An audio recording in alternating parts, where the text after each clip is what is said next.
word to wise. Grass only greener when it's fertilized. Gave them truth in these songs, they prefer to lies. Destiny beautiful, adrift in her purple lies. You can't see me, you Stevie. Wondering how I reach more evolutions than Evie and make it look easy.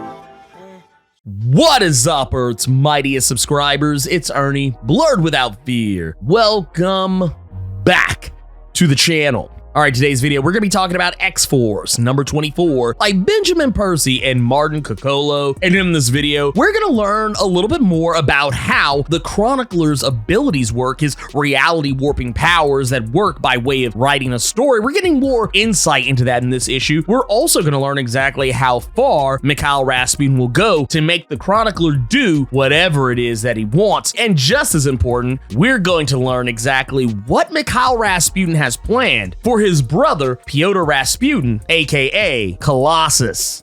We're gonna talk about all that and more right now, but first, if you wanna see more awesome videos like this one, make sure you hit that subscribe button because I post new videos throughout the week and live stream every Saturday, so that way you don't miss anything. Also, if you enjoy the video, I humbly ask that you Hulk smash that like button because it really helps the channel out. That said, let's talk about X-Force number 24. Okay, so when last we left off, we were introduced to the Chronicler, this character who has the ability to manipulate, maybe in some kind of a low-level psionic way. He's able to manipulate people through words, through writing down things on a piece of paper. It doesn't seem to have anything to do with the pen that he's using, the ink that he's using, or even the paper that he's writing on. It all seems to be some aspect of his mutant power, some part of his mutant X gene, a gift that he has, as we later see Mikhail Rasputin bring up. Through this ability, he's able to write out events, and we'll talk about that here in just a minute, but first I want to talk about exactly the nature of the relationship between the Chronicler and Mikhail Rasputin. Well, for one, it's not a friendly one. This is, for all intents and purposes, the Chronicler being held hostage and manipulated, something that I think is going to wind up biting Mikhail Rasputin in the ass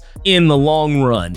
But what he's doing is he's manipulating the Chronicler, who seems to be a bit of a lush, even trying to ply him with promises of vintage wine and other alcohol to get him to do what he wants him to do. Even to a point where the Chronicler is not writing things out exactly the way Mikhail Rasputin wants, that it's taking too long because, as the Chronicler points out, he wants to maintain his artistic integrity, and it seems he does have a flair for the dramatic. He doesn't want this to be some bog standard story. He wants to make it interesting, and Mikhail Rasputin doesn't have time for interesting. He only has time for results. Results that directly hinge upon the Chronicler manipulating Mikhail's brother, Colossus. He's willing to go as far as to show the Chronicler what he's willing to give him and what he's also willing to take away, that he's even willing to beat the Chronicler within an inch of his natural-born life and stabbing the Chronicler in his left hand just to prove a point, that he doesn't care whether or not the Chronicler wants to have his artistic integrity, that he wants to make things interesting, that he wants this to be fun for him. He doesn't care about any of that. And even when the Chronicler points out the fact that if he breaks or harms his right hand, his mutant power might as well be useless.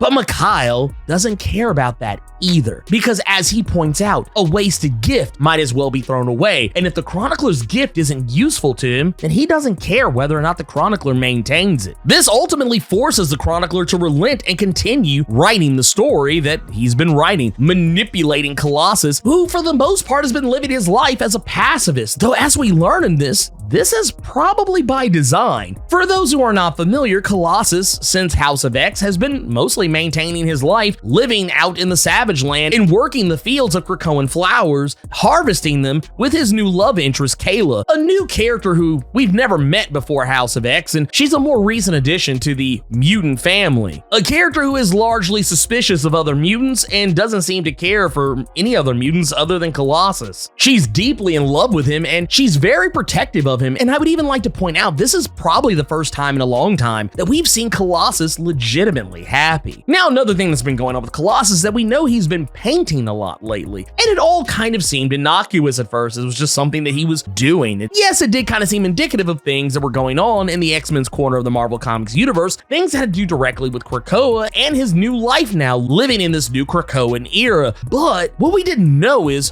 what exactly he was doing and why he was being manipulated to do this. What he's been doing is he's been painting pictures of everything. He's been painting pictures of the Quiet Quiet Council, of the Resurrection Pods, the Healing Gardens. He has been painting the entire thing. Everything that is a secret, a state secret of Krakoa, including X-Force and the inner workings of X-Corp's Krakoan flower operation. Even the other inventions that Forge has been building, he even has been painting pictures of the Shadow Room that is directly under X-Force's control. And the way that the Chronicler is writing this is that he's giving it yet again more dramatic flair, as Kayla has run off to go draw a bath because she feels like she's been working in these fields and that she smells bad and she needs to bathe herself. But when Colossus finally wraps up his work for the day and he returns to their home, he discovers Kayla has found his paintings that basically give up everything. Now, Kayla, in and of herself, probably would not actually care, but the Chronicler has written her to care. She cares about what she's found, and the Chronicler does say he can only write what feels true. Now, whether or not this is what feels true for her or what feels true for him, that remains to be seen. But the Chronicler does say that in order to manipulate a subject or to,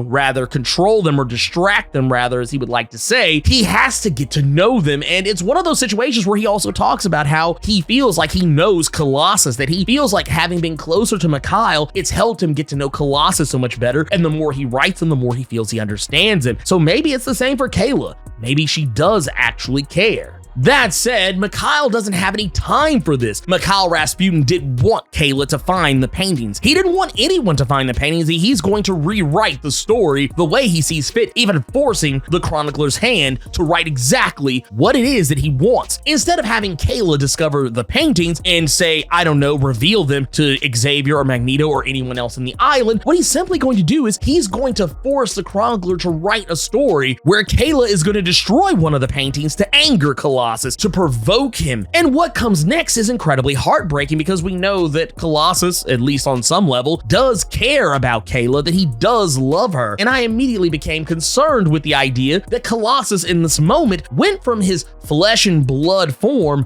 to his fully metallic one, embracing Kayla in his arms. And some may see this as a gesture of, oh, I'm gonna hold you in my big strong arms so that you feel safe and feel reassured. But that's not the reason why he's doing this. He's doing this because the Chronicler has written him to do so, and the Chronicler has written him at Mikhail Rasputin's behest to crush Kayla. Because at the end of the day, Mikhail Rasputin doesn't want those portraits to be found. He doesn't want those paintings to be seen by anyone on Krakoa. Well, at least not until it's too late. What he wants to happen is that he wants those paintings to be shipped out to interested parties, very likely sending these to the press and governments across the world to expose mutant secrets and make it appear as though the X-Men are hiding things from the rest of the world. Once again, plying the Chronicler with alcohol to, keep him going, we know that he's not done with him yet, that he's going to continue writing out these stories for Mikhail Rasputin, and whatever they are, they're not going to bode well for Colossus. But I don't know. I feel like maybe Mikhail Rasputin has pushed Colossus just a touch too far, and eventually Colossus is going to realize what's going on. Now, the reason why Mikhail Rasputin is using an intermediary to affect Colossus when he does in fact have reality warping or at least spatial warping abilities himself, he could probably easily defeat Colossus, lock him away in a dimensional rift. But as we know in the Marvel Comics universe, mutants who are related to one another, their powers typically don't work on one another, at least not in any meaningful way. So this is probably the best and most open way that Mikhail Rasputin can affect Colossus and put him in a position that he finds favorable for himself and not for Colossus. That said, Colossus is going to bury the woman that he just murdered, the woman who he loves, take a bath and wash away whatever guilt he may have about what he's done. But he isn't necessarily out of the woods yet, because apparently someone is aware of at least something that is going on in the island. And I don't know if they 100% know what's going on, but they definitely seem to show up at a very opportune time, and that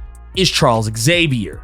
Does Charles Xavier know what's going on? Does he know that Colossus killed Kayla? Does he know that he hid the body? Does he know that he's been painting these pictures of state secrets? Does he know that he's being manipulated by Mikhail Rasputin and the Chronicler? All of that remains to be seen. But an interesting theory I have about all this is that maybe, just maybe, Charles Xavier at the time of all this was backing up Kayla's mind. And if that is the case, he does know everything. Though I feel like if he was doing regular backups of all of the different mutants on the island, I feel like he would have figured this out long before now, but who knows? Maybe it's nothing. But I do feel like Xavier knows something's not right, and he's approached Colossus to get to the bottom of it. At least That's what I'm hoping. On the other end of this, we do also have to remember what is going on with the character Beast. Beast, we do remember, was infected by one of the Russian nesting dolls, one that had infiltrated his body, hiding inside of his bloodstream. And we know that the character Black Tom Cassidy was sent in to root out this Russian nesting doll. And this side of things acts more as a comedy of errors, because at every turn, it seems like just when Black Tom seems to have the upper hand on the situation, something winds up happening and he winds up losing. At one point, we realize the Russian nesting dolls can actually not just replicate one body, but the smaller they get, they actually can replicate up to 3 separate bodies that they are able to snuff out thanks to the fact that Beast has been eating a lot of Krakoan salads directly made from the vegetation on Krakoa. Thus, while being inside a Beast's body, Black Tom Cassidy can manipulate that same vegetation to root out the Russian nesting dolls, which he is able to do, and Beast is able to throw them up, and they're able to incinerate those same Russian nesting doll bodies. But just as they think that it's over, Beast realizes they're not out of the woods yet. Beast realizes there's still one left, one that's literally hiding on top of Black Tom Cassidy's nose, one that he can't even actually see. And Beast is going to try and kill Black Tom Cassidy in order to get rid of this Russian nesting doll once and for all. Though when he goes to make the kill, and at Black Tom's confusion because he has no clue what's going on, he doesn't understand why Beast is doing what he's doing, this Russian nesting doll leaps from Black Tom's face into Beast, landing on his eye, which causes Beast to pluck out his own eye. Doing it because he feels like if he does it, if he can kill this thing before it gets back inside of him, Krakoa will be safe. Because the reason why this is important, because if this Russian nesting doll is hiding inside of Beast, it's not going to kill him. It's going to stay there until it learns something. It's going to try to appear as though it's no longer around so it can learn more state secrets. It's already found out about the Shadow Room and some of the other operations going on with X-Force. It can't wait to learn more, and Beast wants to make sure that doesn't happen. Now, part of me wonders if this is Beast just imagining things, because once again, Black Tom Cassidy has no idea this thing is even on him. More importantly, he doesn't even realize why Beast is even plucking out his own eye.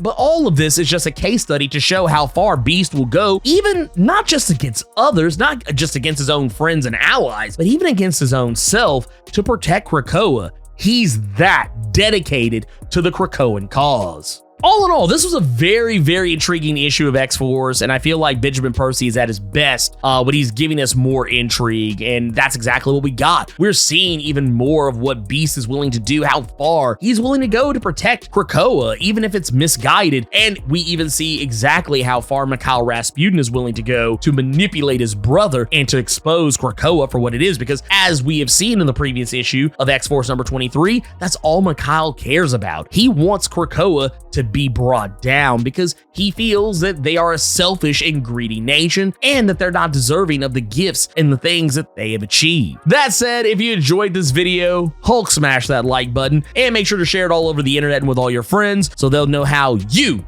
leveled up your comic book big brain in regards to Benjamin Percy's X-Force. On your way out, make sure to hit that subscribe button and let me know what you thought about X-Force number 24. Keep it plus ultra and sound off in the comments.